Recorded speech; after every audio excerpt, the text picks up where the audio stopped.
হাসিনা খারাপ কিন্তু হাসিনার নীতি ভালো। আপনারা ইতিমধ্যে অবহিত হয়েছেন সংবাদ মাধ্যমে, এবং এইমাত্র বিরোধী দলীয় চিফ হুইপ যেটা বললেন তিনিও অনেকটা স্পষ্ট করেছেন।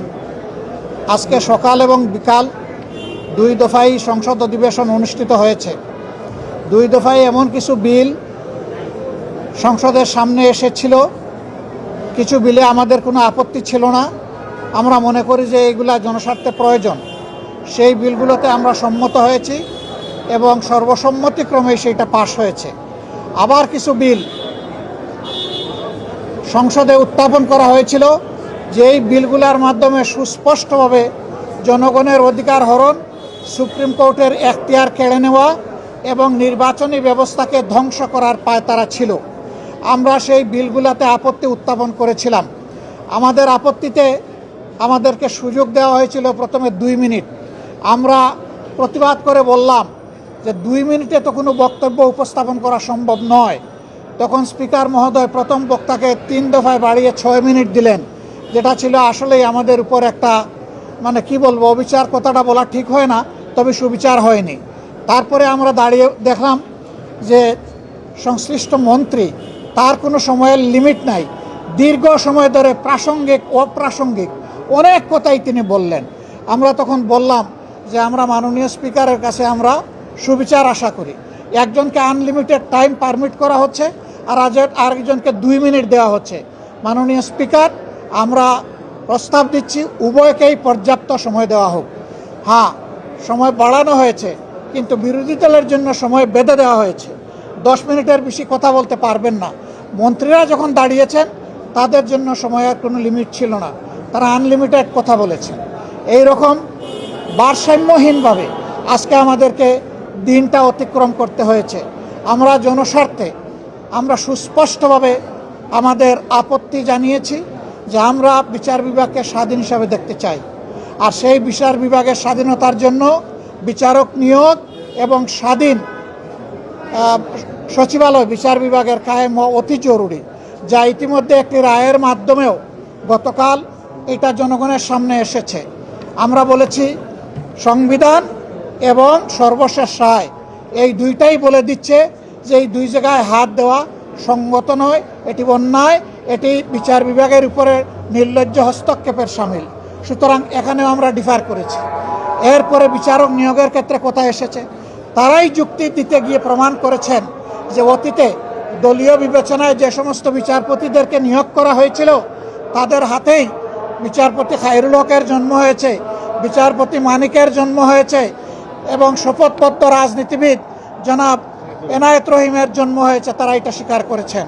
আমরা সেই জায়গাটাই ফোকাস করেছিলাম যে বিচার বিভাগের নিয়োগ যদি নির্বাহী বিভাগের কর্তৃত্বের ভিতরে থাকে তাহলে বিচার বিভাগে এই ধরনের দুর্ঘটনা ঘটতেই থাকবে এবং জনগণ ন্যায় বিচার থেকে বঞ্চিত হবেন। কাজেই আমরা চাই না যে এখানে নির্বাহী বিভাগের কোনো কর্তৃত্ব থাকুক। ইন্টারিম গভর্নমেন্ট যে অধ্যাদেশ জারি করেছিল সেখানে কার্যত নির্বাহী বিভাগের কোনো প্রভাব ছিল না। তারা আগেরটাই ফিরে গিয়ে তারা প্রমাণ করলেন হাসিনা খারাপ কিন্তু হাসিনার নীতি ভালো। আমরা সেম বলতে বাধ্য হয়েছি। এটা কখনো হতে পারে না। যে পদ্ধতি ফ্যাসিবাদের জন্ম দিয়েছিল সেই পদ্ধতি আবার বাংলাদেশের বিচার ব্যবস্থায় ফিরে আসুক, এটা আমরা কামনা করি না, এটা আমরা চাই না। এখানেও আমরা আমাদের তীব্র প্রতিবাদ রেকর্ড করেছি। এরপরে আপনারা দেখেছেন স্থানীয় সরকার বিল। স্থানীয় সরকারের 4টা বিল ছিল, জেলা পরিষদ, উপজেলা পরিষদ, সিটি কর্পোরেশন এবং পৌরসভা। এই সব জায়গায় বেপরোয়াভাবে অনেক জায়গায় ইতিমধ্যে দলীয় প্রশাসক নিয়োগ করে এই জায়গাগুলোকে কলুষিত করা হয়েছে। অথচ বিএনপি তাদের 31 দফা সংস্কার প্রস্তাব এবং তাদের নির্বাচনী ইশতেহার 2 জায়গায় পরিষ্কার বলেছে স্থানীয় সরকার লেভেলে যদি কোনো নির্বাচিত জনপ্রতিনিধি মারা যান অথবা কোর্টের দ্বারা সুস্পষ্ট দণ্ডিত হন সেই ক্ষেত্রেই কেবল প্রশাসক বসানো হবে, অন্যথায় নয়। এখন কোন কারণে তারা বসালেন তার কোনো জবাব তারা আমাদেরকে দিতে পারেননি। তারা মূলত এই টায়ারগুলোকে নির্লজ্জ দলীয়করণই করেছেন এবং তারও প্রতিবাদ আমরা জানিয়েছি।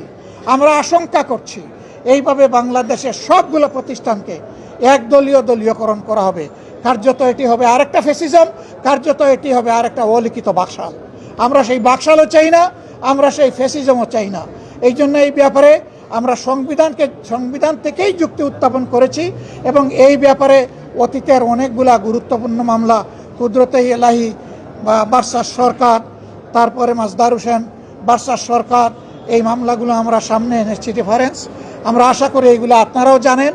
আমরা জনগণের পক্ষে, এই জন্য জনবিরোধী যে আইনগুলো আজকে সংসদে শুধুমাত্র টুটার মেজরিটির বলে পাশ করা হয়েছে, তারই প্রতিবাদ জানিয়ে, নিন্দা জানিয়ে আমরা সংসদ থেকে ওয়াক আউট করেছি। কিন্তু আমরা সংসদ বর্জন করি নাই। আমরা যাব, জনগণের হয়ে কথা বলবো, জনগণের স্বার্থের পক্ষে অবস্থান অক্ষুণ্ণ রাখবো। জনগণের স্বার্থের বিপক্ষে কিছু হলে আমাদের কণ্ঠ আবারও গর্জন করে উঠবে জনগণের অধিকারের পক্ষে ইনশাআল্লাহ তাআলা রাজিম। সাংবাদিক বন্ধুগণ, আপনারা পাশে থাকবেন। প্রিয় দেশবাসী, আপনাদের অধিকারের জন্য আমরা লড়াই চালিয়ে যাচ্ছি, লড়াই আমরা চালিয়ে যাব। কোনো অন্যায়ের কাছে আমরা মাথা নত করব না। আল্লাহ হাফিজ, বাংলাদেশ জিন্দাবাদ। হ্যাঁ, আমরা আজকে শেরপুর এবং বগুড়ায় দুটা নির্বাচন হয়েছে। এখানে অনেকেই বক্তব্য রাখতে গিয়ে বলেছেন 94 সালে হয়েছিল মাগুরায়, এবার হলো বগুড়ায়। শুধু নাম পরিবর্তন হয়েছে, কিন্তু স্টাইল একই ধরনের ছিল। দলীয় সরকারের অধীনে তাদের কমিটমেন্ট ছিল তারা রাষ্ট্রীয় কোনো প্রতিষ্ঠানের উপর হস্তক্ষেপ করবেন না। আজকে কি হয়েছে জনগণ দেখেছে।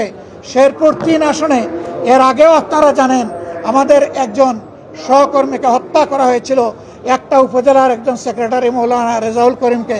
আজকে আরেকটা উপজেলার একজন সেক্রেটারিকেও হত্যা করা হয়েছে। আমরা তার নিন্দা জানাই এবং এই 2 হত্যাকাণ্ডে দোষী, দুষ্কৃতিকারী, হত্যাকারী, খুনি যারা, এদেরকে বিচারে আওতায় আনার জন্য আমরা এই সংসদের স্পিকারের মাধ্যমে সাহায্য কামনা করেছি। প্রিয় দেশবাসী, এর মাধ্যমে প্রমাণ হয়ে যাচ্ছে যেই লাউ সেই কদু। এতদিন পর্যন্ত বিএনপির সমস্ত ভুলই ছিল মানুষকে ধোঁকা দেওয়া এবং প্রতারণা করা।